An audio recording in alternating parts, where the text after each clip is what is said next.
Bismillahirrahmanirrahim. Assalamualaikum warahmatullahi wabarakatuh. Selamat pagi anak-anak.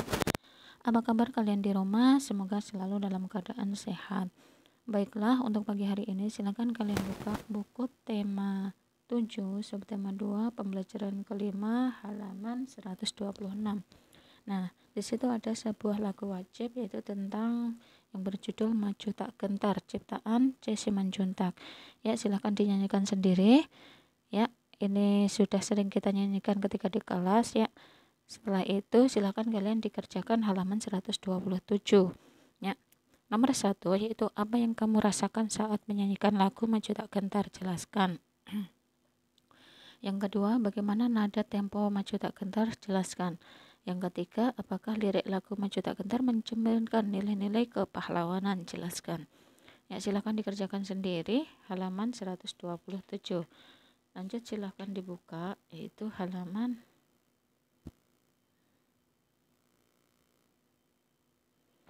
130. Di sini adalah perjuangan mempertahankan kemerdekaan. Nah, di sini adalah perjuangan banyak sekali dilakukan. Contohnya di sini adalah perjuangan dengan diplomasi dilakukan melalui meja-meja perundingan. Perlawanan fisik dilakukan berbagai daerah antara lain sebagai berikut. Yang pertama adalah pertempuran 10 November di Surabaya. Ya. Maka dari itu setiap tanggal 10 November diperingati sebagai Hari Pahlawan. Kenapa? Karena berawal dari tewasnya Jenderal Malabi, pimpinan sekutu. Adapun tokoh yang terlibat adalah Bung Tomo, Gubernur Suryo, dan Kolonel Sungkono. Itu adalah peringatan pada 10 November yang ada di Surabaya. Maka tanggal 10 November diperingati sebagai Hari Pahlawan. Nomor 2 adalah Palangan Ambarawa.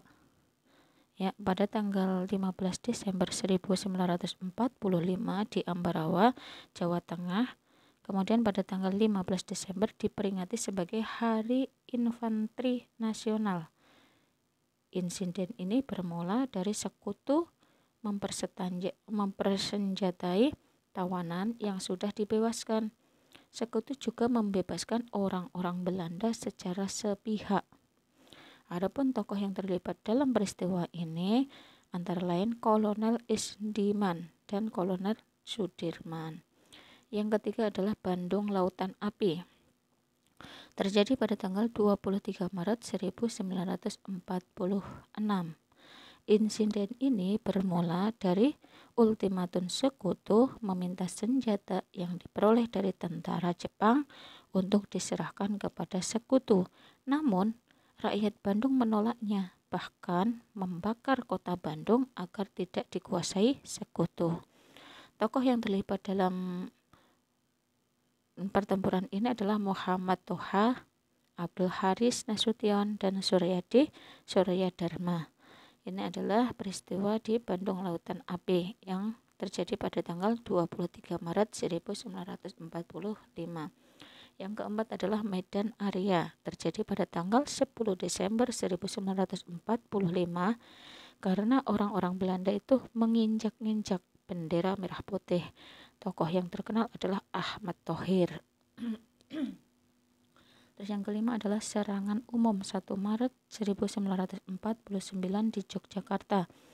Peristiwa ini dipicu oleh Belanda yang menduduki kota Yogyakarta dan mempropagandakan bahwa TNI telah hancur. Tokoh yang terlibat antara lain adalah Letkol Soeharto dan Sultan Hamengkubuwono IX.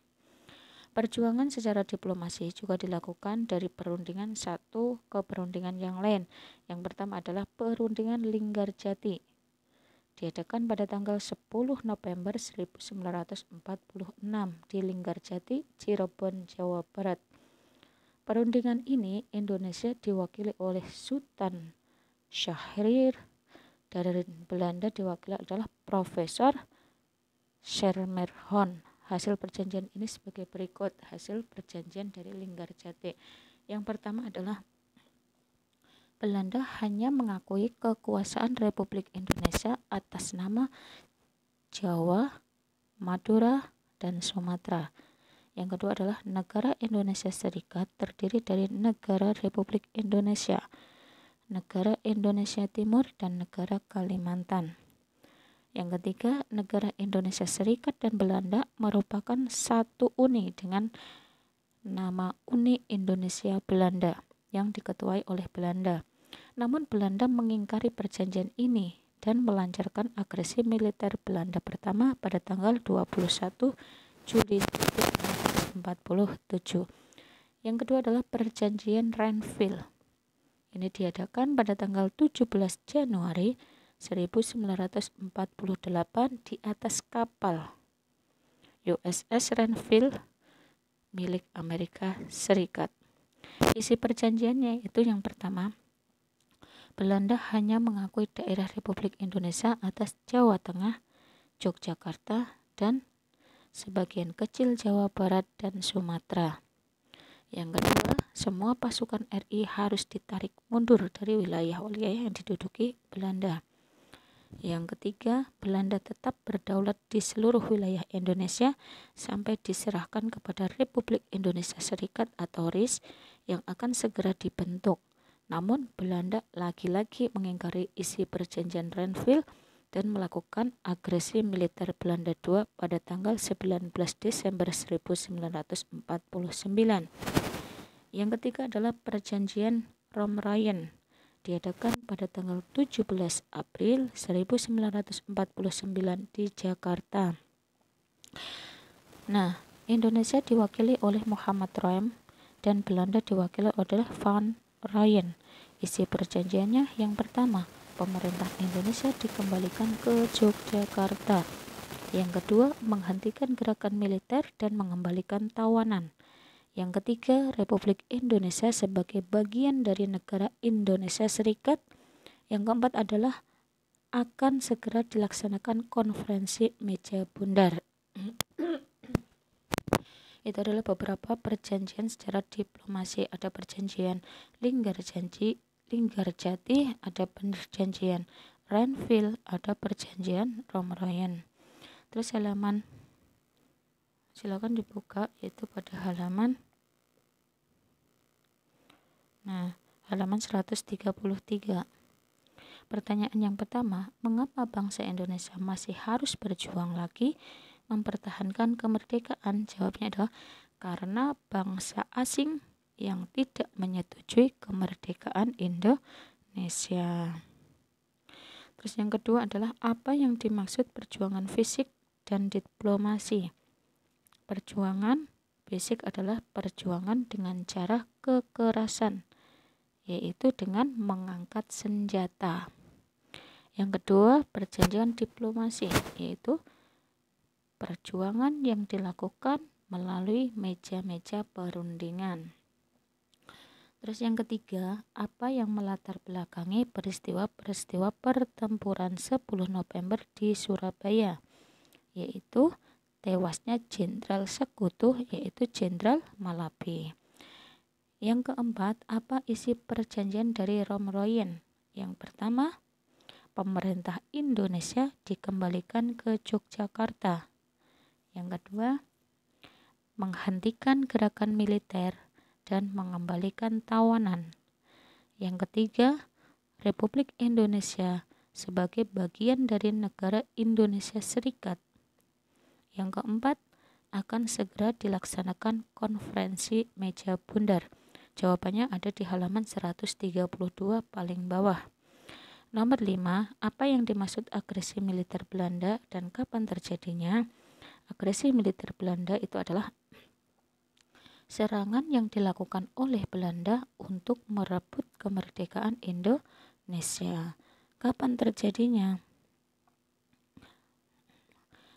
Agresi militer Belanda pertama pada tanggal 21 Juli 1947.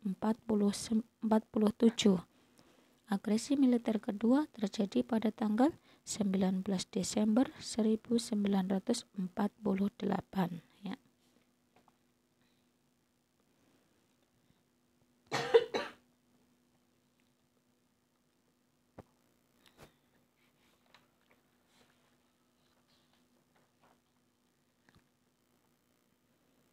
Lanjut, silakan dibuka halaman 139. Ya. Nah, halaman 109. Di sini adalah peristiwa pengakuan kedaulatan Indonesia oleh Belanda.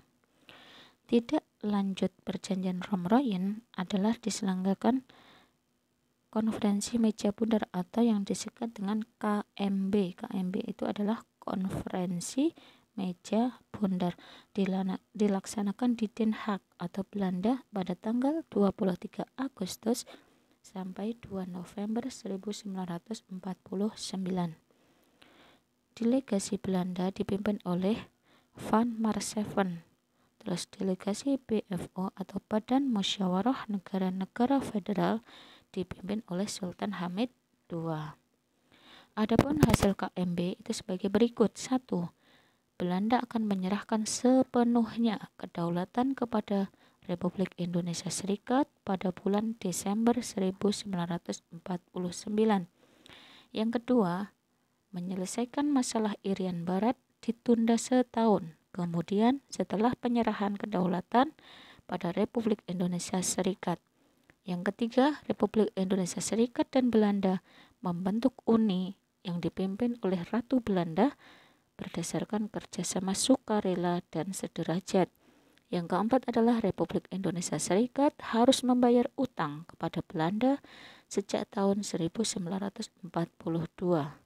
Yang kelima, pembubaran KNIL dan memasukkan anggota KNIL ke APRIS. Yang keenam, kapal-kapal Belanda ditarik kembali dari Indonesia. Yang ketujuh, Konstitusi Republik Indonesia Serikat dipermaklumkan kepada Kerajaan Belanda. Itulah hasil kesepakatan dari KMB atau Konferensi Meja Bundar.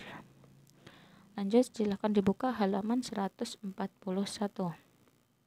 Nah, kapan peristiwa KMB terjadi? Yaitu pada tanggal 23 Agustus sampai 2 November 1949. Yang kedua, di manakah peristiwa KMB diadakan? Di Den Haag, Belanda. Yang ketiga, siapakah tokoh-tokoh yang terlibat dalam KMB? Yaitu Van Marseveen itu adalah delegasi Belanda, dan Sultan Hamid II itu adalah delegasi BFO. Terus apa hasil KMB? Silakan dibuka halaman 140. Di situ banyak sekali dari nomor 1 sampai 7. Silakan dipilih. Terus yang selanjutnya, bagaimana proses pengakuan kedaulatan Indonesia terjadi? Yaitu dilaksanakan di Belanda dan di Indonesia. Yang terakhir, apa makna KMB bagi bangsa Indonesia? Itu berakhirlah penjajahan dan kekuasaan Belanda atas Indonesia. Lanjut, silakan dibuka halaman 149. Ini adalah lagu syukur, silakan dinyanyikan sendiri, ciptaan H. Mutahar. Ya. Lanjut, silakan dibuka halaman 145. Ini adalah konferensi berteman dalam keragaman. Tentang keragaman agama, kami tahu bahwa perbedaan agama itu janganlah dijadikan alasan terjadinya pertengkaran dan perpecahan. Yang kedua adalah bertegur sapa, senyum, dan adil harus dilakukan kepada siapapun walaupun berbeda agama. Agama itu mengajarkan kebaikan. Semua agama mengajarkan kebaikan. Perbedaan agama itu adalah anugerah dari Tuhan kita, maka kita harus saling menolong dan saling menghargai. Nah, terus buka halaman 146. Di situ adalah tentang keragaman budaya. Ya. Silahkan dibaca sendiri ya. Lanjut halaman 147. Halaman 147. Ada beberapa pertanyaan. Silahkan diisi sendiri ya. Terima kasih atas penjelasan Ibu hari ini. Semoga bermanfaat. Kurang lebihnya mohon maaf. Assalamualaikum warahmatullahi wabarakatuh.